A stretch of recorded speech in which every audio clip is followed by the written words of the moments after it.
का मैं आप सभी का स्टैटिक जीके में हम लोग आज सामाजिक अध्ययन की बात करेंगे। एसएसटी के हम चैप्टर 1 और चैप्टर 2 को पढ़ेंगे। इसमें हमने टोटल एनसीईआरटी के ही वन लाइनर क्वेश्चन को इंक्लूड कर रखा है, जिसमें आपके चैप्टर 1 और चैप्टर 2 के सारे क्वेश्चन हमने कवर कर दिए। ठीक है, आप लोगों से बस मेरी एक ही रिक्वेस्ट है कि वीडियो को प्लीज़ सभी लोग स्किप मत करिएगा, एंड तक देखिएगा। छोटी सी वीडियो है, 15 मिनट की वीडियो है, आपको बहुत इंफॉर्मेटिव लगेगी और इसकी पीडीएफ भी आपको मिल जाएगी। ठीक है, और ये जो वीडियो है आपकी REET, MP TET, C TET, UP TET हर एक एग्जाम के लिए बहुत ज़्यादा इंपॉर्टेंट होने वाली है। स्टार्ट करते हैं वीडियो को। प्लीज़ सभी लोग वीडियो को शेयर ज़रूर करिएगा। तो हम लोग सामाजिक अध्ययन के अध्याय 1 की तरफ बढ़ रहे हैं, जिसका नाम है क्या, कब, कहाँ और कैसे। ठीक है, एक एक पॉइंट को कवर करते हुए चलता हूँ, आप लोग बहुत ही ध्यान से सुनते जाइएगा, ऑटोमेटिकली सब कुछ आपके माइंड में सेट होता जाएगा। ठीक है, कई लाख वर्ष पहले लोग कहाँ पर रहा करते थे? ध्यान रखना है आपको, एनसीईआरटी के अकॉर्डिंग नर्मदा नदी के तट पर लोग रहा करते थे, पहले जमाने के लोग।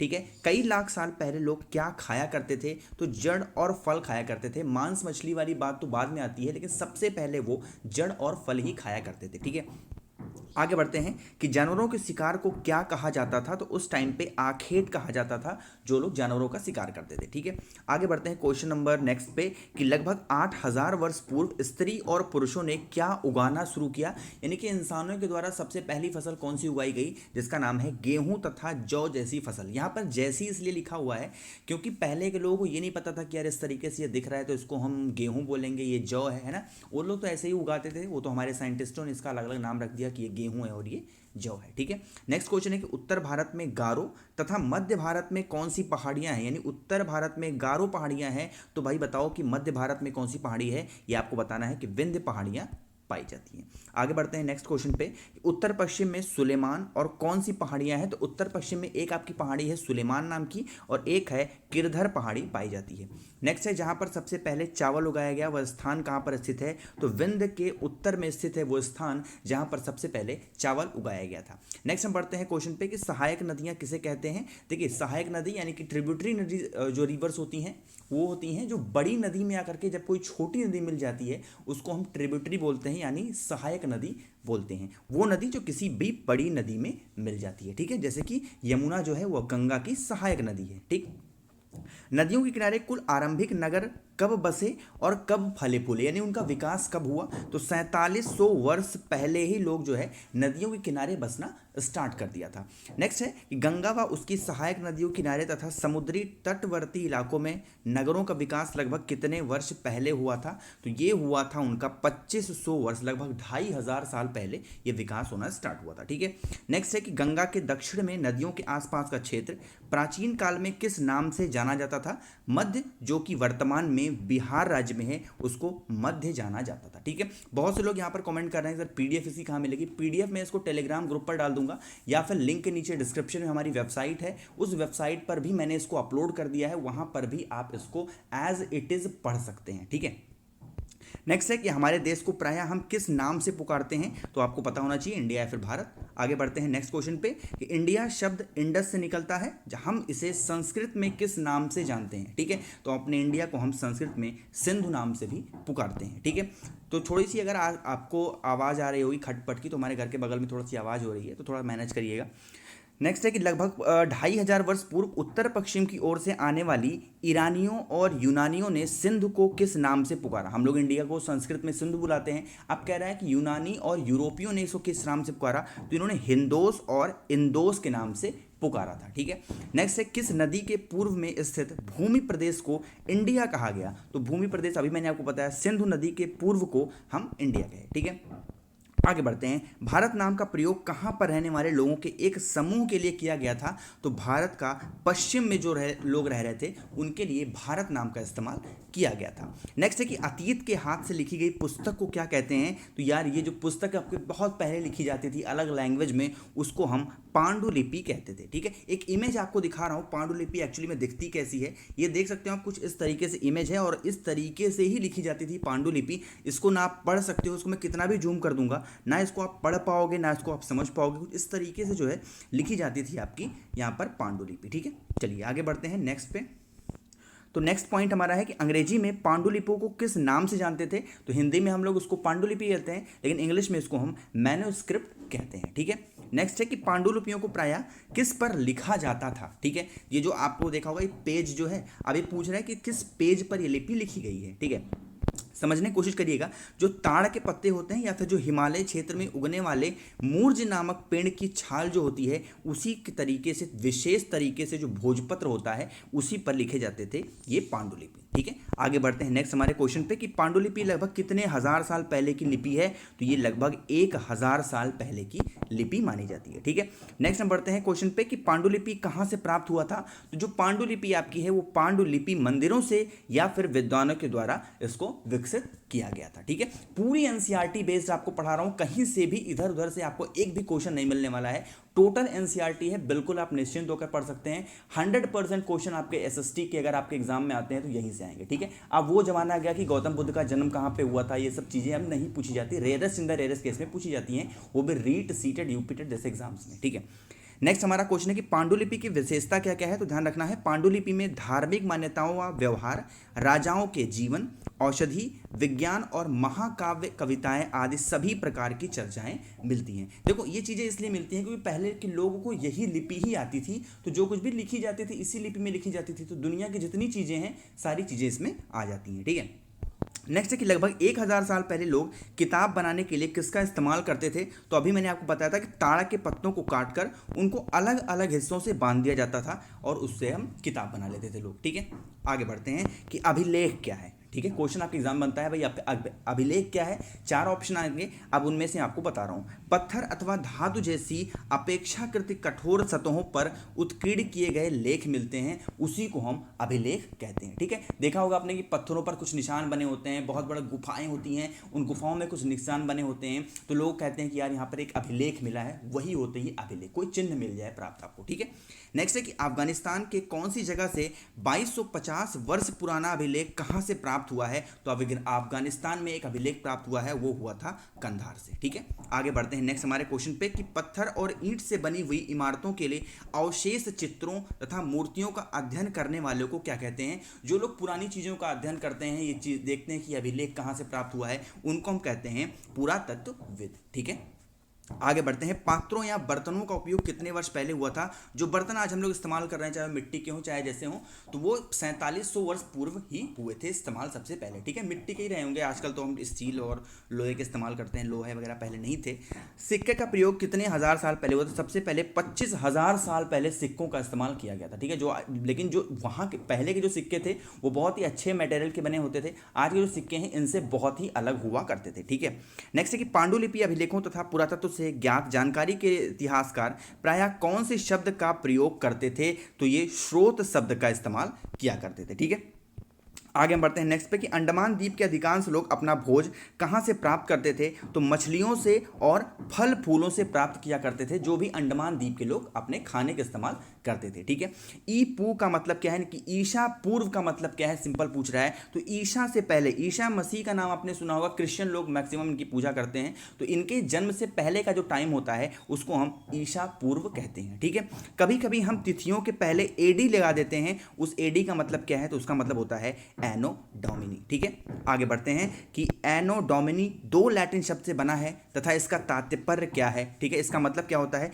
ईसा मसीह के जन्म के वर्ष है, जिस वर्ष ईसा मसीह का जन्म हुआ था उस वर्ष को एनो डोमिनी भी हम कहते हैं। ठीक है, आपके एग्जाम में ऐसा क्वेश्चन बनता है। नेक्स्ट है, कृषि का आरंभ कितने हजार वर्ष पूर्व हुआ था। तो 8000 साल पहले हुआ था कृषि का इस्तेमाल। ठीक है, एक चैप्टर हमने खत्म कर दिए हैं, अध्याय 2 की तरफ हम बढ़ते हैं। 2 ही चैप्टर आज हम इस वीडियो में खत्म करेंगे ताकि वीडियो बड़ी ना हो और आपके कवर हो जाए क्वेश्चन आसानी से। ठीक है, तो अध्याय दूसरे का हमारा नाम है आखेट खाद्य संग्रह से भोजन से उत्पादन तक। ठीक है, यानी कि पहले के लोग कैसे भोजन वगैरह पाते थे, इसकी हम लोग आज बात करेंगे इसमें। ठीक है, आखेट खाद्य संग्रह से भोजन उत्पादन तक रेल से यात्रा लोगों ने कितने साल पहले शुरू की थी। इसका आंसर नहीं लिखा है, मैं आपको बता दूं, लगभग 1.5 लाख साल पहले यहां पर शुरू किया गया था। ठीक है, आगे बढ़ते हैं कि हम उन लोगों के बारे में जानते हैं जो उपमहाद्वीप में 20 लाख साल पहले रहा करते थे। आज हम उन्हें किस नाम से जानते हैं। तो आखेटक खाद्य संग्रहालय हम इनको जानते हैं। ठीक है, देखो आखेटक क्या होते हैं, जो आप देखे होंगे कि मूवी वगैरह में बहुत ज़्यादा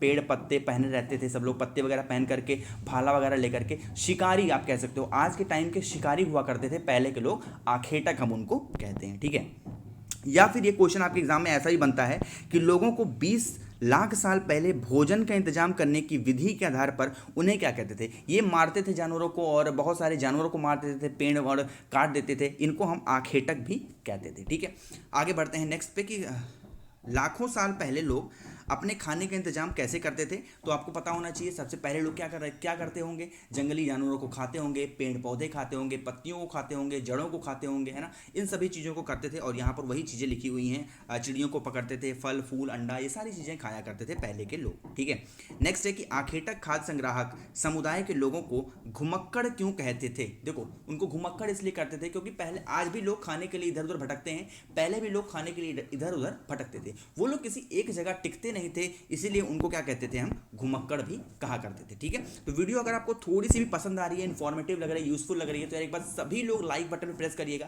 पहली बार मेरी आवाज़ को आप सुन रहे हैं तो सब्सक्राइब बटन पे प्रेस करके बेल आइकन जरूर ऑन करिएगा। ठीक है, नेक्स्ट है कि पुरातत्वविदों के अनुसार आखेटक लोगों की कौन सी वस्तुओं उनको मिली थी। तो वहां पर मिली थी, लोग पत्थरों और लकड़ियों से औजार बनाते थे। वो आखेटक थे, शिकारी हुआ करते थे, तो उनके पास औजार होना ज़रूरी था। तो उस टाइम पे कोई आप कह सकते हो कि जो है मिनरल्स या फिर कोई मैटर्स होता नहीं था, पदार्थ होता नहीं था, तो वो लोग लकड़ी या फिर आप कह सकते हो पत्थरों से बनाते थे। ठीक है, अपने औजार। नेक्स्ट पॉइंट है कि जानवरों की खाल से क्या वो करते थे आखेटक लोग। देखिए वो क्या करते थे, अपने शरीर को क्या करते थे, वो ठंडक में जो है बचाने के लिए शरीर को जो है ढकने का काम करते थे और बारिश से भी बचते थे। ठीक है, उसकी खाल से। आगे बढ़ते हैं नेक्स्ट पे कि आखेटक लोग पत्थरों के औजारों का इस्तेमाल कैसे करते थे। उससे वो अपने खुराक को मारने और जमीन से जड़ों को खोदने के लिए किया करते थे। ठीक है, नेक्स्ट है कि भीमबेटका कहाँ पर है। ध्यान रखिएगा, आधुनिक मध्य प्रदेश में आपका पाया जाता है भीमबेटका। ये एक तरीके का पुरास्थल है और ये गुफा टाइप की है ये। ठीक है, नेक्स्ट है कि भीमबेटका पुरास्थल पर क्या मिला है। गुफाएं व कंदराएं मिली हैं। वही मैंने अभी आपको बताया कि गुफाएं टाइप की होती है। भीमबेटका जो जगह है वहाँ पर बहुत सारी गुफाएं हैं, मध्य प्रदेश में स्थित है ये। भीमबेटका गुफाएं किस नदी घाटी के पास हैं। क्वेश्चन आपके एग्जाम में बनता है कि जो भीमबेटका जो गुफा है जो कि मध्य प्रदेश में स्थित है, वहाँ पर कौन सी नदी घाटी पाई जाती है। आप बताओगे वहाँ पर नर्मदा जो नदी घाटी है वो पाई जाती है। नेक्स्ट है कि जहाँ पर औजार, बर्तन और इमारतें जैसी वस्तुओं के अवशेष मिलते हैं उन्हें हम क्या कहते हैं, उनको हम पुरास्थल कहते हैं। ठीक है, आगे बढ़ते हैं कि कहाँ पर राख के अवशेष मिले हैं। तो कुरनूल के पास क्या मिले हैं, राख के आपके अवशेष मिले हैं। ऐसा पता चलता है वहाँ पर जाने के बाद कि यहाँ के लोग खाना पका करके खाते थे या फिर यहाँ पर आग का आविष्कार हो चुका था। ठीक है, क्योंकि आग जलेगी तभी तो राख होंगे, है ना। नेक्स्ट है, पहले के लोग आग का इस्तेमाल के लिए क्या करते थे। तो आग का इस्तेमाल जाहिर सी बात है जब वो लोग खाना पकाने के लिए इस्तेमाल करते थे, अपने शरीर को गर्म करने के लिए करते थे और जंगली जानवर उनको अपने पास से आने से दूर रखने के लिए भी वो आग का इस्तेमाल किया करते थे। ठीक है, आगे बढ़ते हैं कि आरंभिक काल को किस नाम से जाना जाता है। तो पूरा पाषाण काल के नाम से भी हम जानते हैं आरंभिक काल को। ठीक है, आगे बढ़ते हैं।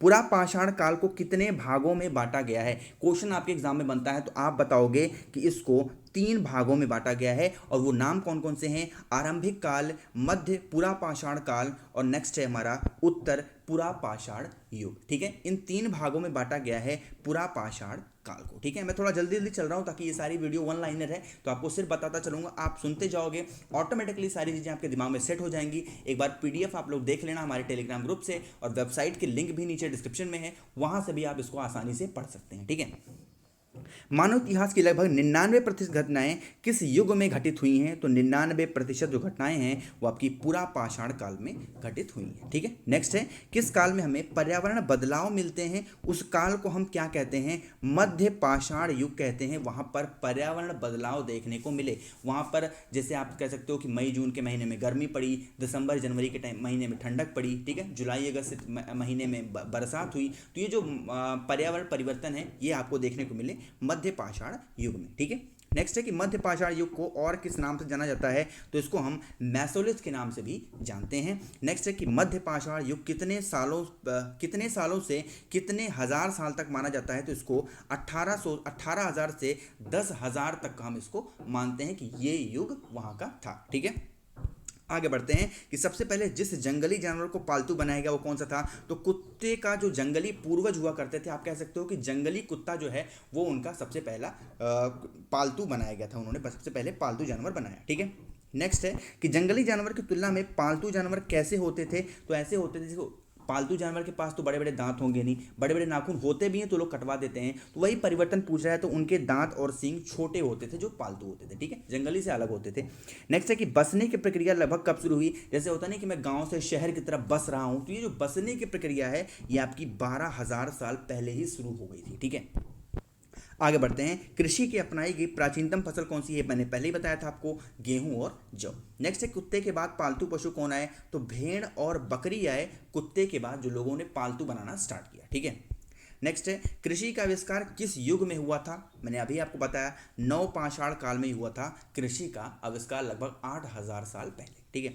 जानवरों से हमें क्या प्राप्त होता है, तो ये तो सभी को पता होना चाहिए, दूध, मांस और उनके खाल हमें प्राप्त होते हैं जानवरों से। नेक्स्ट है, बुर्ज होम कहाँ पर है, तो जो बुर्ज होम है वो आपका है वर्तमान के कश्मीर में, ठीक है। नेक्स्ट है कि बुर्ज होम के लोग गड्ढे के अंदर घर बनाते थे, उन्हें हम क्या कहते थे, गड्ढों के अंदर वो लोग अपने घर बना लेते थे, क्यों ऐसे करते थे, आपको पता होना चाहिए कि कश्मीर में बर्फ वगैरह बहुत पड़ती है, मौसम का कोई ठिकाना नहीं होता, इसलिए गड्ढे के अंदर वो घर बनाकर रखते थे और उसको हम गर्त पास कहते हैं, ठीक है। नेक्स्ट है, पुरातत्वविदों को झोपड़ियों के अंदर और बाहर दोनों जगह आग जलाने के साक्ष्य कहाँ पर मिले हैं, जो पुरानी चीज़ों को खोजते हैं लोग, जिनको हम पुरातत्वविद कहते हैं, उन लोगों को ऐसे साक्ष्य मिले हैं गर्त पास के पास, वहाँ पर उन्होंने पाया कि यहाँ पर लोग घरों के अंदर और बाहर दोनों जगह पर आग जलाया करते थे, ठीक है। क्वेश्चन आपके एग्जाम में बनता है।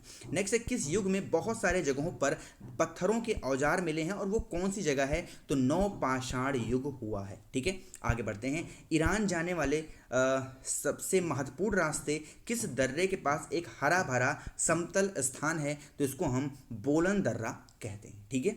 आगे बढ़ते हैं कि कहाँ के लोग मृतकों के साथ कुछ सामान भी रखते थे, तो मेहरगढ़ के लोग जो लोग थे, कोई लोग उनके घर में अगर मर जाते थे तो उनके सामानों को भी उनके साथ रखते थे। यहाँ पर उन लोगों ने एक कहावत को गलत कर दी कि मरने के बाद आदमी सब कुछ छोड़ के नहीं जाता है, कुछ चीज़ों को वो ले करके जाता है, तो मेहरगढ़ वालों ने ये चीज़ों को वहाँ पर सिद्ध कर दिया, ठीक है।